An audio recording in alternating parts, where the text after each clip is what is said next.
Hi guys, here we are again in our journey to wellness. It's been a couple weeks since we've gotten together. Thought I would show and share some new information with you guys. So today, our journey is going to be about emotional eating and how that affects our weight.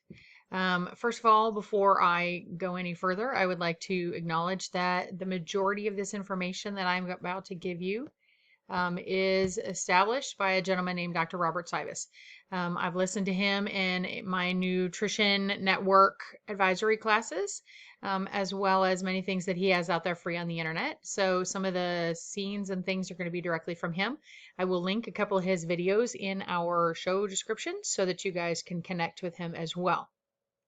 Dr. Cywes is a double board certified surgeon. He specializes in adult general surgery as well as pediatric surgery.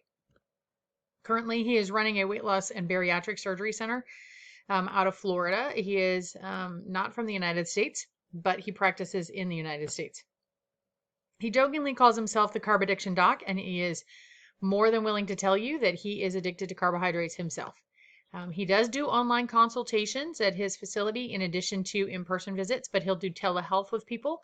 So if you need somebody to help you look at your blood work, if you need somebody to give you some advice, he is available for those things. I am not paid by him. I do not work for him. I am not associated with him, but I am impressed with a lot of his work. So I would like to start with this fact that real food doesn't make you fat. And I know a lot of you are thinking, well, I've been eating real food for years and I'm fat, so maybe it did. I want to talk about something called homeostasis. As a science teacher, this is a word I teach my students from the beginning. Homeostasis is that natural ability of your body to maintain like a set point for your internal conditions. We can control our body temperature, right? If we get too hot, we sweat. If we get too cold, we shiver. We can control our body's pH. They do a lot of things of selling alkaline water and all of these things. The only thing it makes alkaline is your stomach. And then your body will change that. So it'll affect your blood volume. It's kind of a waste and a hype. And then your body controls your blood volume, right? It's not going to let you have too much blood. It's not going to have you too little unless there's a crisis involved. So I want you to think about drinking water, right? The last time you were actually thirsty. Most of us drink water when we're thirsty. When we really, really have been hot or sweating, we just feel that desire to drink, right? We have this built-in mechanism telling us that we need water, and so we go and we seek after water. But most of us realistically don't overdrink water. If you think about it, those 64-ounce mugs that say you need to drink it by this much, that's trying to convince you to drink water when you're not thinking about it. See, our bodies will tell us if we have too much. Our systems are designed to remove the water from our system and to tell us to stop drinking. It doesn't tell us to drink when we're not in need of it. So if we're left alone, we're not going to struggle with maintaining our water volume. We're going to know when we're thirsty and we're going to know when we're done. This myth that you need to drink 64 ounces a day is just not true. You can actually over drink water and then your body will have to shunt that out. And when it does, it unfortunately takes some of your electrolytes, your salts, and some of those chemicals that you have with you. And it'll actually bring those things down and can actually make you have problems being low on your electrolytes. So if we really don't overdrink and if we can control ourselves, why do we overeat at all, right? So if you look at this beautiful ribeye here, personally I eat a lot of ribeye and that one looks yummy. How much would you eat? Like if I gave you like a 64-ounce ribeye and I put it in front of you, how much of that would you eat in one sitting? How much could you eat? You know, some of you that might be 4 to 6 ounces because you're not used to large portions. Some of us maybe 16, 20 ounces. My husband definitely could throw back 20 ounces, no problem. But at some point, you're going to say, whew, I'm full. So for lunch today, I actually had some beef short ribs and I made more than I needed. And I got about halfway through and I was like, wow, I am just full and I'm done. Like I don't want anything more. But if somebody offered me cheesecake, which is my favorite deadly dessert, we would find room for it, right? A lot of us would be like, yeah, I don't know. I think I could. Why is that? Why is it that when we eat meat or if we eat beans or something dense in nutrients, we're very full. But then all of a sudden afterwards, we're like, oh, we could eat some more carbohydrates. People joke that, are you full or are you dessert full, right? We don't have feedback loops in our body to control how many carbohydrates we eat. We talk about the feedback for water, but there is no feedback for carbohydrates. There is no loop in our body that says you've had too much. There are feedback loops for your protein levels and for your fat. Fat makes you very satiated. It makes you full and content. So if you have a decent amount of fat in your diet, then you're going to get full easier. The protein, of course, is full of nutrients, and it's got a lot of nutrient density that your body uses in order to function. So we have a limit, right? We have this amount that we can eat and or want to eat before we start to say no, and our brain literally triggers us to stop. So why do carbs not have an homeostasis system? I mean, they're there, right? So if we don't need something in our bodies to survive, we don't have or have not evolved a system to regulate it. So I don't need carbohydrates to survive. And we've talked about this in a previous video, but I'll basically tell you, your liver can actually take protein or many other things and can turn them into sugars and carbs and maintain the blood sugar balance that you need. It keeps your brain functioning, it keeps all those things working. Your liver has the ability to do that. So in nature, if you think about before we had the modernized industrial agricultural world where we had made fruits and vegetables and all the things like apples and bananas and grains and everything, when did we get carbs? We only got them in the spring, most likely, or late in the fall. I mean, early in the fall when, apple type things were ripening on the trees and it was getting ready for winter. And they were usually very small. I mean, if you look at this picture, I mean, like on the left, that's some previous apples. And we have genetically modified them and grown them into fruit-like things called apples. This is a natural banana. I mean, like if you look at the size of this banana, this is pretty crazy, right? They think that banana used to be what we would have. And those big black things are seeds. There are no seeds in bananas now. So we've modified them. And so for me, one banana is more carbs than I eat in an entire day. And my body has been fine for over a year without those carbohydrates. So the question is, what do we do? What do we do with things that are not regulated? So let's think about alcohol for a minute. I know that we all know that no one needs alcohol to survive. Alcohol is definitely not something our bodies need. So can we naturally regulate alcohol? So if we start drinking, does our body say, woof, like that, those ribs I ate today, I'm just full. Like I'm like, ugh, the thought of eating anymore. No. But with alcohol, most of us, the thought of drinking anymore doesn't go ugh to our bodies unless we've gotten violently sick in the past from alcohol. We don't have any set mechanisms in order to control how much alcohol we drink. So we've actually created a standard of how much alcohol we should drink, right? If I asked you how much can you drink before you should stop, most of you are like 2 drinks maybe. Some people can handle more because they drink more often. But we've established these US standard sizes, right? 12 ounces for a beer, 8 ounces for some of the stronger ones, 5-ounce glass of wine, an ounce and a half of alcohol. And these are determined by how fast your liver and your body can actually detox these. And so the amount of alcohol in those determines how much we should drink, right? We've set these standards. So sugar is actually the same way in your body. We can overconsume sugar, right? Like none of us sit down in front of the TV and just binge eat a steak. None of us binge eat salmon, right? We don't think, oh gosh, I'm just going to eat until I feel better and I'm just going to keep eating and eating and eating and eating and then wake up and go, oh my gosh, the entire 64-ounce steak is gone. Nobody can do that. But if I sat down with a bag of chips, I could actually start and not stop until the chips are gone and just go like, wait, what just happened? How did I eat all of that? Right? So we can overconsume them. And these, unfortunately, long-term over excessive carbohydrate concentrations in our body can actually have long-term consequences. We are designed, right, to eat certain things to satiety, but other things we don't have those signals. And so what did we do with carbohydrates in our world? We created calories. Calories are thermodynamics. We talked about this in a previous video. They're just a measurement of heat, right? They're a measurement of how we raise heat. Now, we've used those as some kind of a regulator where we say you should only eat this, or we tell somebody, okay, I want you to eat 1 cup of rice. And I mean, like, if you like rice, you could eat a whole lot of rice and your body would be fine with that.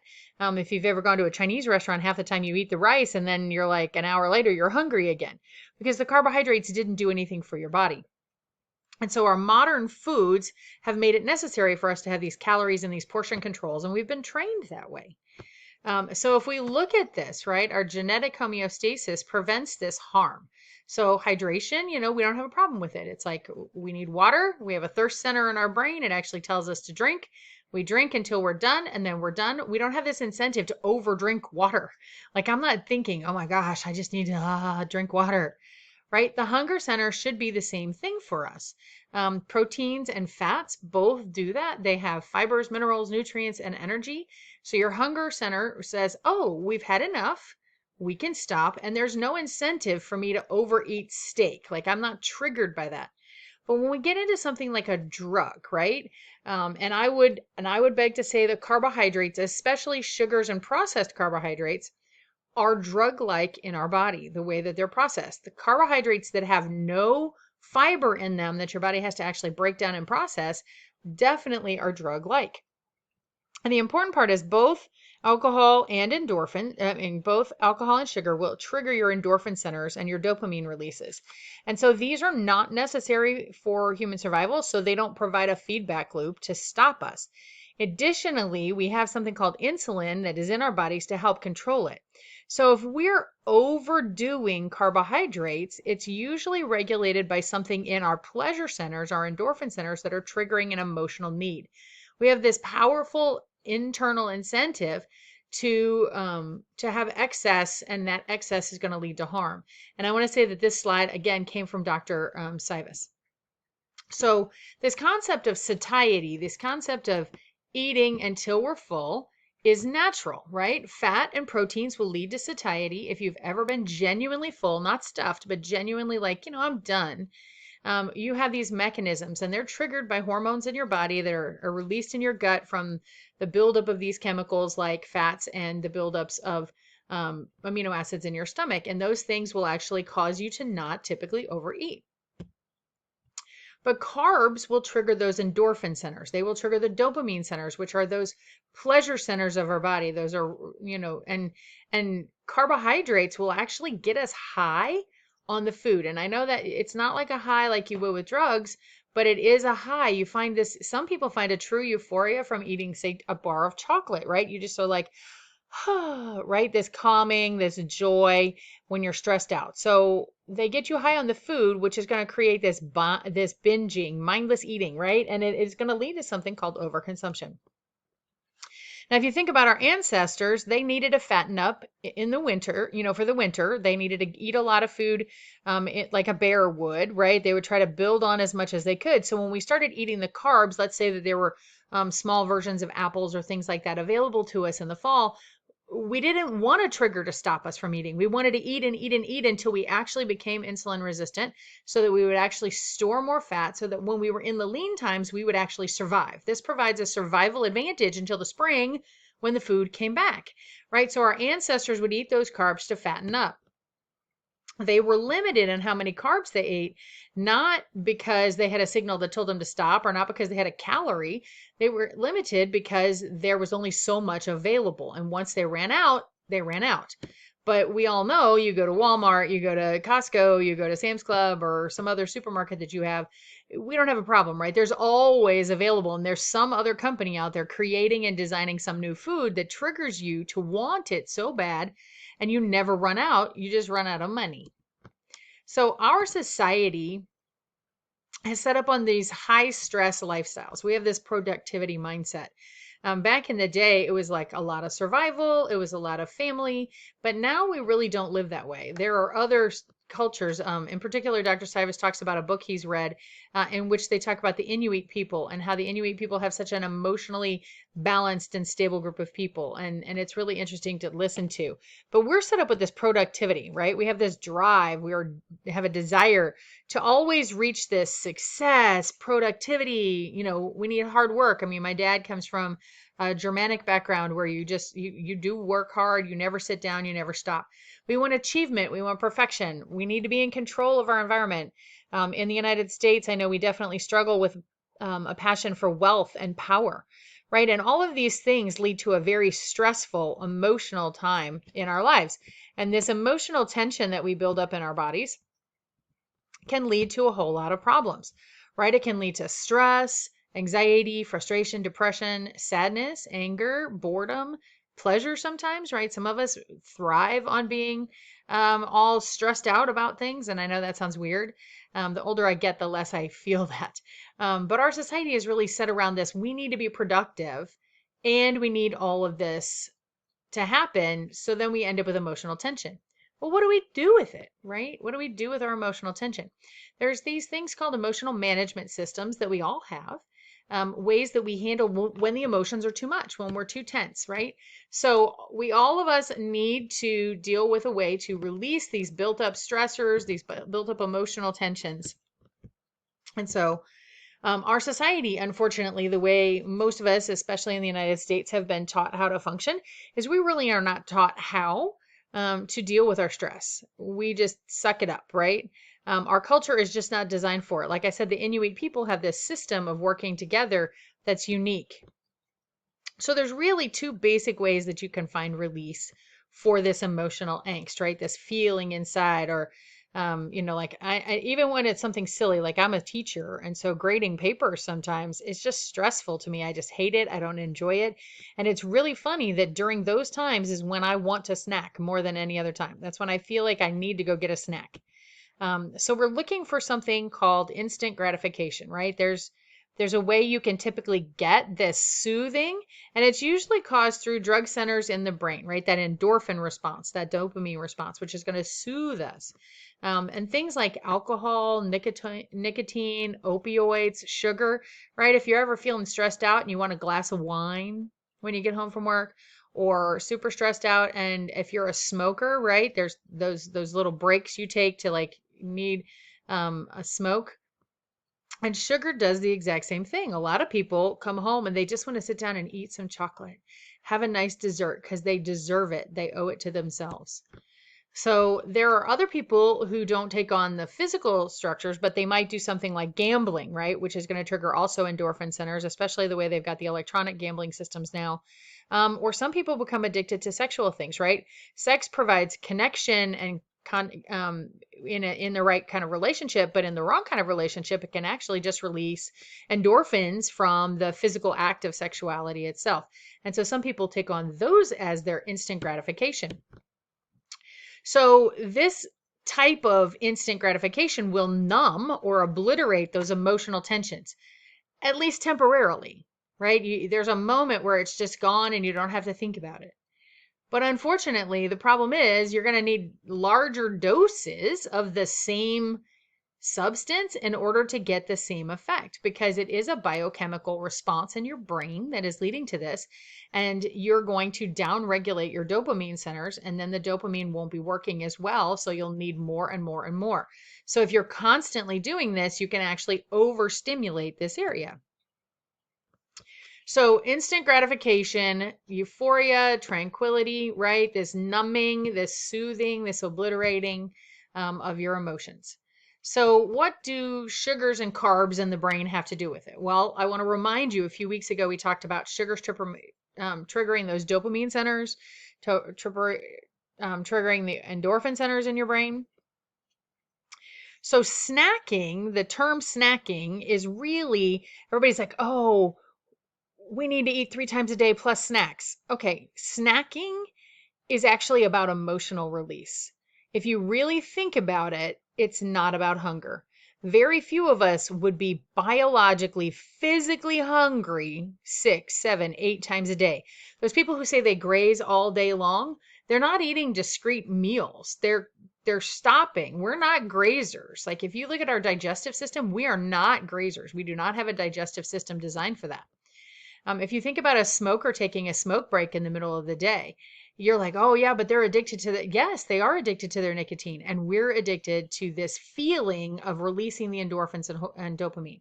And how we do that for many of us is a snack, right? Is some kind of snack. And if you think about, oh, I want a snack, it's usually carby, it's usually salty, it's very rarely the ribeye steak or a piece of salmon. That's not what we're thinking about when we're thinking about a snack.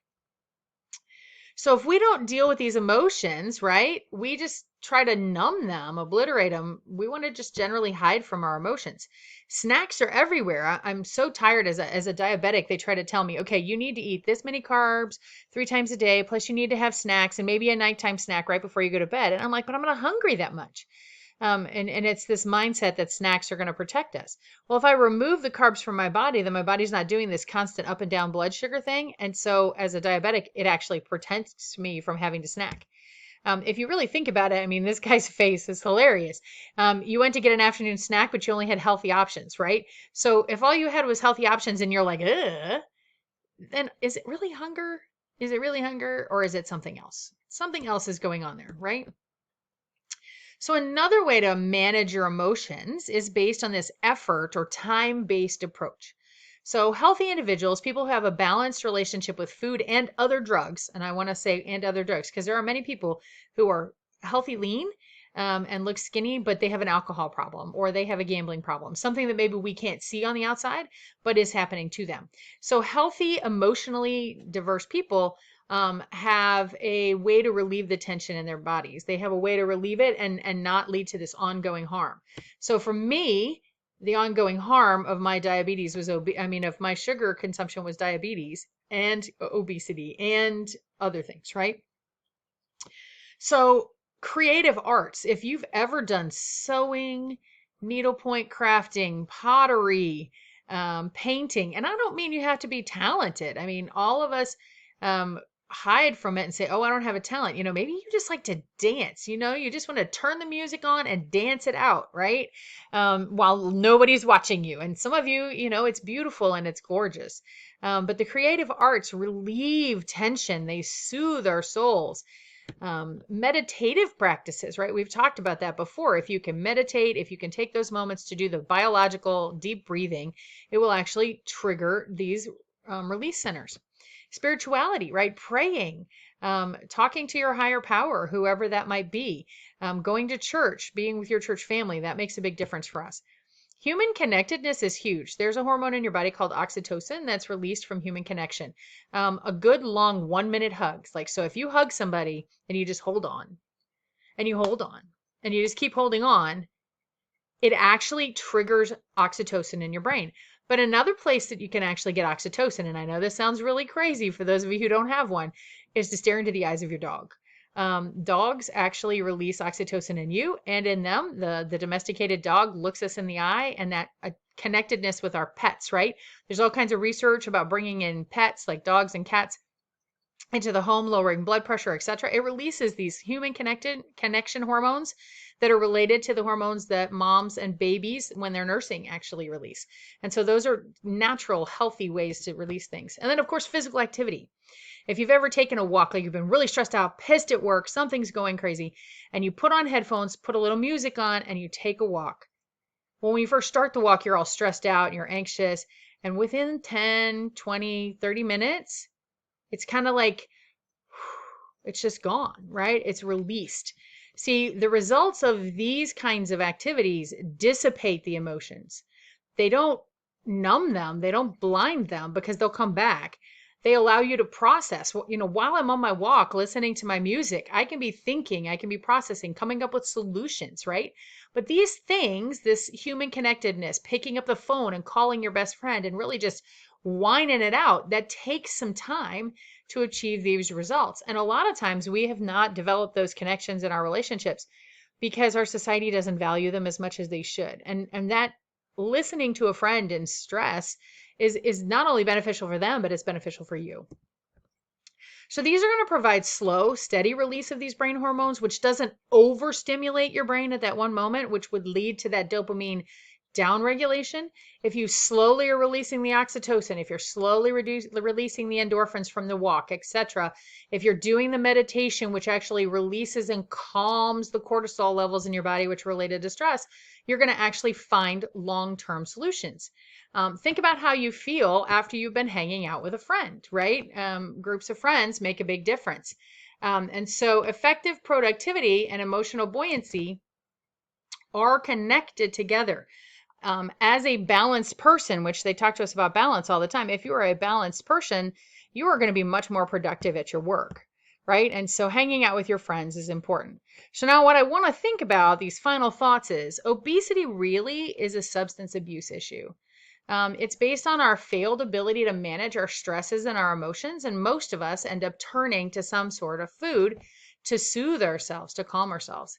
The biological addictive nature of some of the foods, especially now that we have so many processed foods that literally are designed to trigger the bliss point in our brain that actually will cause addiction. We're actually fighting a losing battle when we continue to eat those foods. So now that I have switched to whole foods, right? Now that I have switched to things that either have a mother or grow out of the ground, my body is not going through this constant bliss point. Sugary, carby foods have no natural triggers in our bodies to lead to satiety.